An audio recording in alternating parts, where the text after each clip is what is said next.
You want me to be gut-wrenching honest? Yeah. Is that what you want me to do? Yeah. Okay.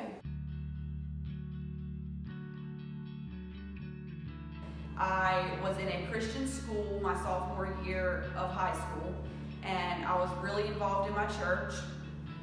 I left my church and I left the Christian school due to circumstances in my life and due to circumstances that were happening at the church. And that's when I started my journey with drugs and alcohol, and I lost a lot of faith in God. I have been to 8 different rehabs and been to a lot of outpatient programs, a lot of therapy. I would do anything that I could to get my next fix. I loved any kind of drug, any kind of alcohol. My main drug was heroin, and I got addicted to that through hanging out with the wrong crowd. After I graduated from high school, I went to Peace College, and I just did not feel like I belonged. Everywhere I went in the world, I just didn't feel like I belonged, and I wanted something different. So after I left Peace College, I moved back home, and things took off for the worse. I worked as a waitress, and that lifestyle continued to let me use drugs and alcohol more frequently. My addiction got so bad that I got to the point that I was physically addicted. So I was willing to do anything and everything to be able to get my next fix. Eventually, my parents gave me 2 options after I'd gotten kicked out of the house and I begged to come home. They said that I could either continue living on the streets or that I could go to an inpatient treatment center. So I chose to go to an inpatient treatment center. It was a 30-day stay, and now looking back, I realized that I went for all the wrong reasons. And after 30 days, I thought I was cured. I knew nothing about addiction. I knew nothing about the grip that it had on me. After my first treatment center, I was in and out of rehabs for the next 8 years. As soon as I would leave treatment, I was back to the streets. I was living in hotels. My family had no idea where I was at. And I had to stoop to the lowest of the lows to do what I could to get my next fix. In 2017, things had got so bad, and I was so tired. I was broken.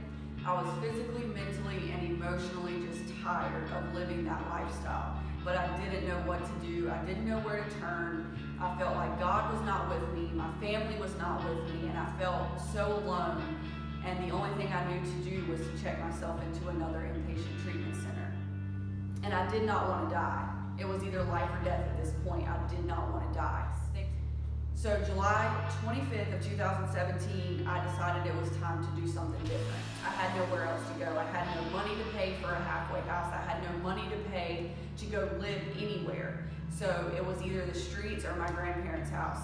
And my grandparents, thankfully, took me in. Within a few months of me being at my grandparents', I talked to a friend in the community, and they told me about Do For Him. I had no idea what I was getting myself into. I'd heard about Do For Him doing a Jobs for Life class, and I had been on so many interviews trying to get a job before I went to the Jobs for Life class. I had the pleasure of meeting Jane Wolf, and she immediately came and sat with me and just asked me, how I was doing, and just asked me a little bit about myself. And I was very honest with her about my past and why I was here. And she was so loving and so kind from the very beginning. And it was just love that kept me coming back to Do For Him. Everybody seemed to care. Everybody seemed to just want what is best for you. They didn't want anything else out of you except for you to do well in life. It scared me. The fear of change, the fear of going forward, the fear of the unknown.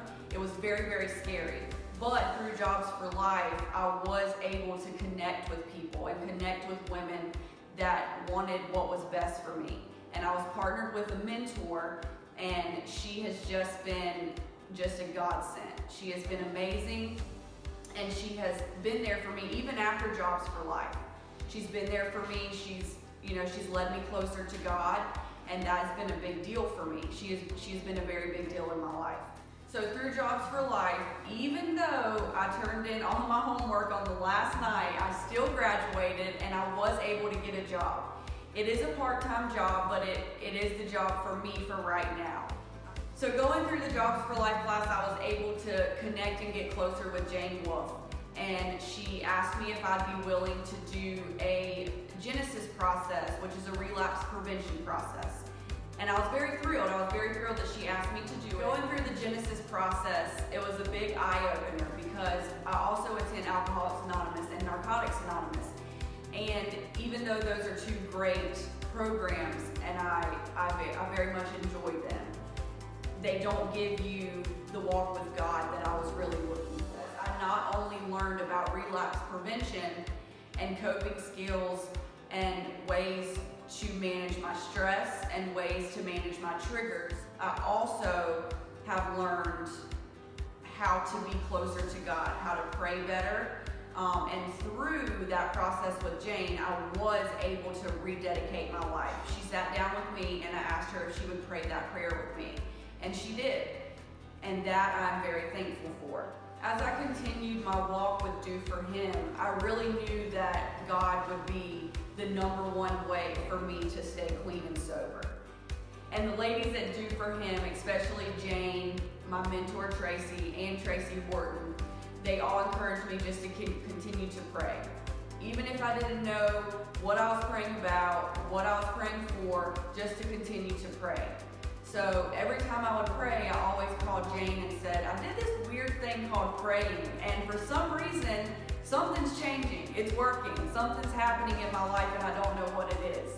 God has also helped me to not judge people, because everybody is on a walk of life.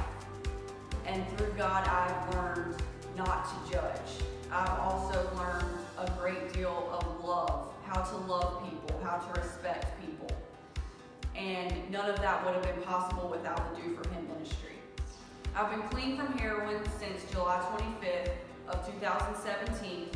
On the days that I don't want to get out of bed, I do have women that I can call from the ministry, and they're always there to talk to me, and they're always there to lift me up. Do For Him Ministries has definitely been a life changer for me. And with the women at Do For Him Ministries by my side, I truly, for the first time in my life, feel very hopeful and feel that I have a future and that I'm going to make it in sobriety and in life. It takes a lot more than love and time to run a ministry like this. So please consider giving to Do For Him Ministries.